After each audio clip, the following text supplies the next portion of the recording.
It's not like I particularly want to be talking about Gamergate again, but it's just like old times. There's shit stirring up, the media doesn't know what they're talking about, there's articles coming out, the hashtag is full of trolls and activity.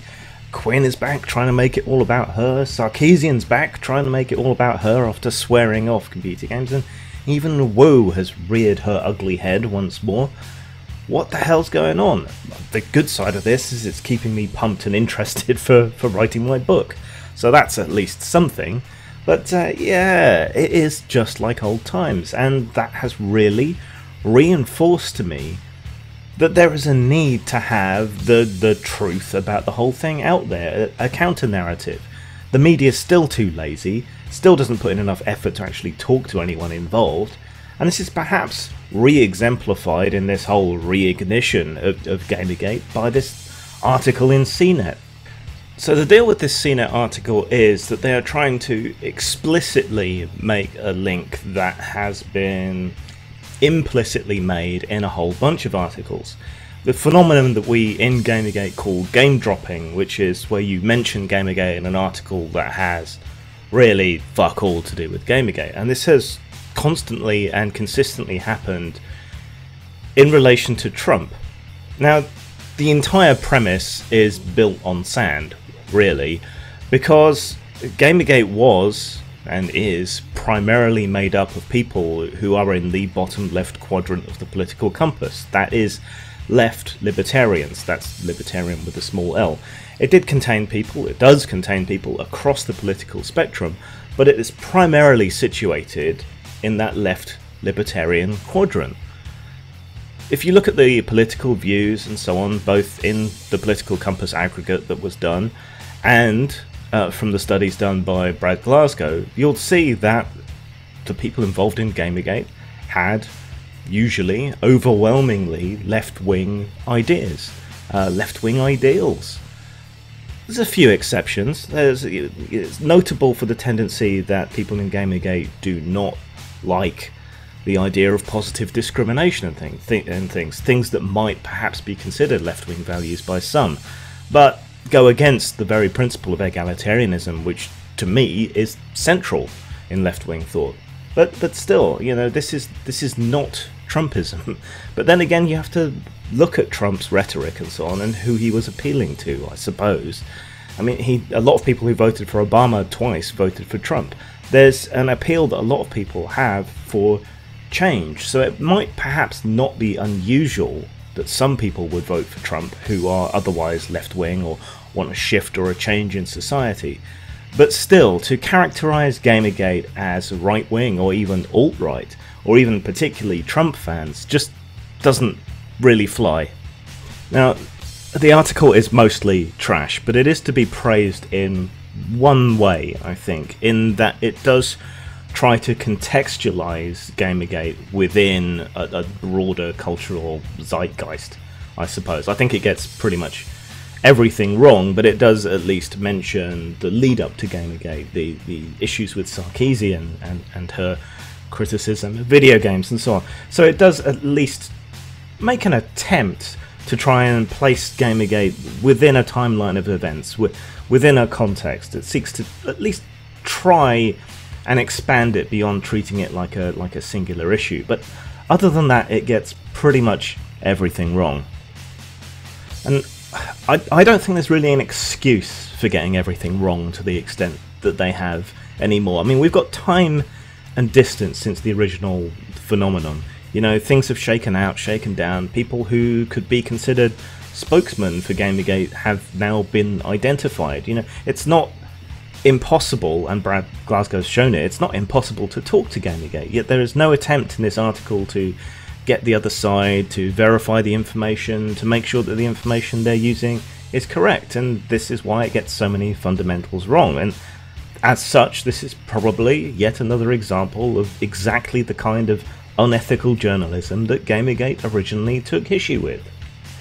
From the get-go, the article talking about Sarkeesian in the lead-up to Gamergate talks about Sarkeesian's criticism, and then says it was an army of hateful trolls that rose up against it. Now, while certainly there was a lot of trolling, because if you parade whatever weakness you happen to have online, people will attack you for it. I get attacked over my mental health issues. Fat people get attacked for being fat. Feminists get attacked for their feminism and told to go and make people a sandwich. This is just the nature of things. This is the nature of people. There are people who are bullies who will pick on you for whatever you advertise as your weakness. This is nothing new. It's a lot like the schoolyard, except you couldn't block or delete people who bullied you in the schoolyard. That is meaningless. You can take that whole block of stuff and just shove it to one side. The only reason you're bringing it up is because it's a useful excuse for pushing away the other criticism that Sarkeesian had. And many people had criticisms of Sarkeesian's criticism, which wasn't really criticism. There's a difference between I don't like this and here's why, and this is harmful and this shouldn't exist. One is criticism, one is a call for censorship. And there wasn't a cultural shift here. This was a continuation of a long-standing phenomenon in subcultures, in nerd culture.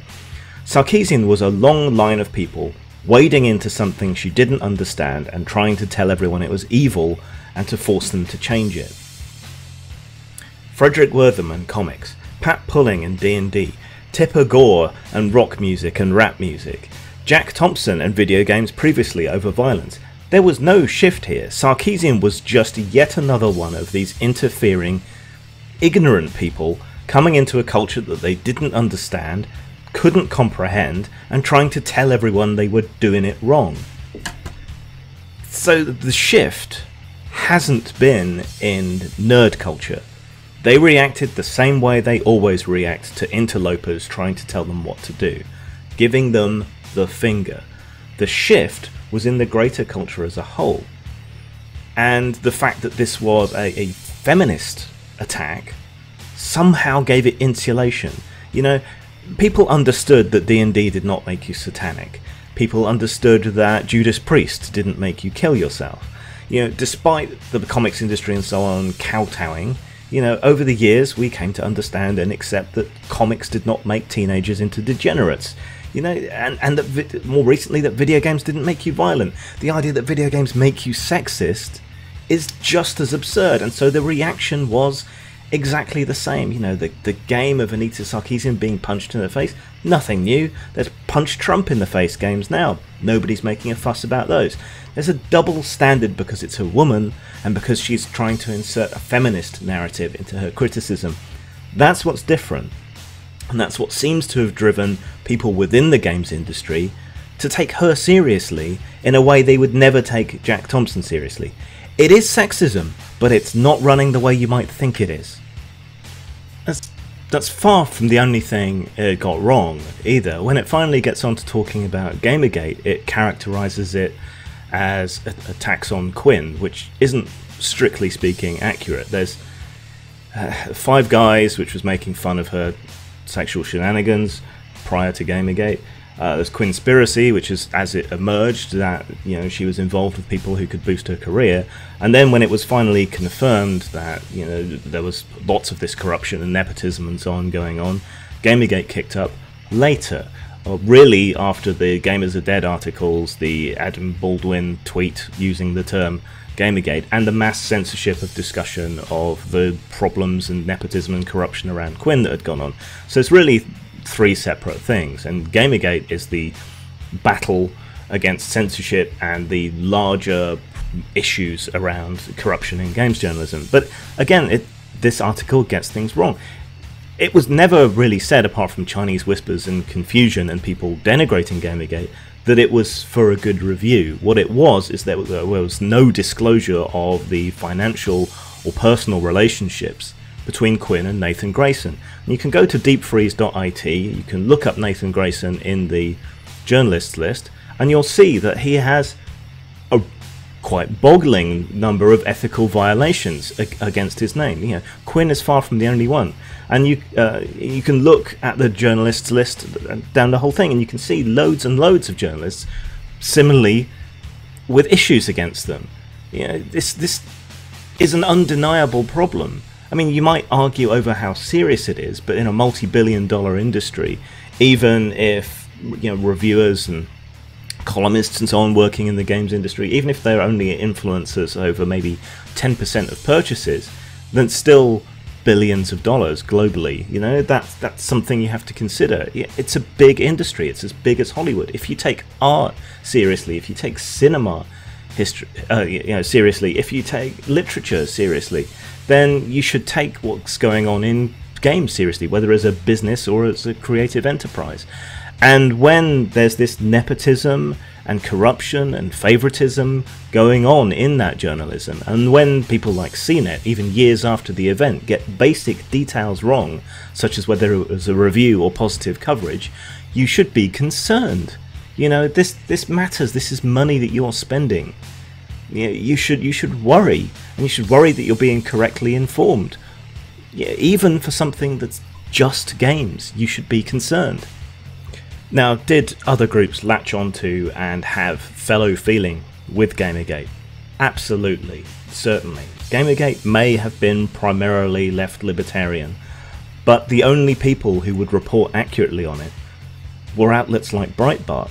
This may have harmed Gamergate in the long run, but outlets like Breitbart, like the ascendant populist right and so on, certainly learned and gained a great deal from Gamergate. They got their message out to a lot of people, not that a lot of people necessarily agreed with them, and they learned the kind of tactics that worked.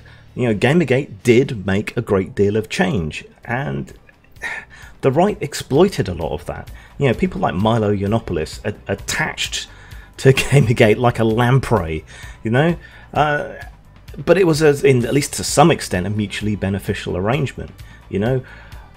We got our message out to more people, and they learned from us. You know, it's not necessarily a good thing, but where does the blame for this actually lie? You know, the mainstream media, the liberal media and so on, who should, in my estimation, have very much been on Gamergate's side, because they're supposed to be pro-liberty, you know, pro-free expression, pro-libertinism, pro-sex. You know, all of these things are issues that swirled around Gamergate. You know, censorship, accurate reporting. All the people who've been bemoaning Fox News for years for being biased were utterly biased when it came to Gamergate. So, you know, we didn't have a choice, you know, but to use and exploit and go along with the right-wing outlets that were willing to talk to us. When did free expression become a right-wing issue? You know, in the 80s and 90s, it was the evangelical right and the authoritarian right that were trying to censor and control music and video games and whatever else you care to mention. You know, so how has it come to this, where the supposed left wing are now the, you know, moral majority authoritarian censors trying to control everything? These aren't left-wing values. Why are you ceding this ground to the right? Why are they now the champions of free speech? Because you're in the ascendant and they're not, and hypocritically, the very kind of things that you used to buck against, you're now enforcing on others. And why? To what purpose? It's cost so much of the left the moral high ground, or any kind of ethical or ideological consistency. You know, no wonder people have turned against you. No wonder you're a laughingstock in so many ways. Yeah, I am a leftist, and I am embarrassed for us that we have become this thuggish group of authoritarian censors, whether it's via social censure, online mobs, or Antifa running around like black shirts beating anyone who disagrees with them. You know, we made such great headway by arguing for free expression. We made such great headway for LGBT issues and, you know, racial equality and gender equality and everything by arguing that everyone should have a say and have a fair shake. And now we're pulling the ladder up behind us. If our arguments are better, we should not shy away from debate, you know? And if we have a problem with talk radio and Fox News and all the rest of it presenting an entirely biased point of view, then we should be equally concerned when our own outlets from our tribe misrepresent facts, you know, don't perform in an ethical way, like CNET has in relation to this. Oh, that the right certainly learned from Gamergate, but to think Gamergate and Trumpism is the same thing, other than a few ironic trolls and people who are just in it for the lulz. That is just nonsense on its face, just down to the political alignment of the people involved. Do better. Zang. When I was just a baby.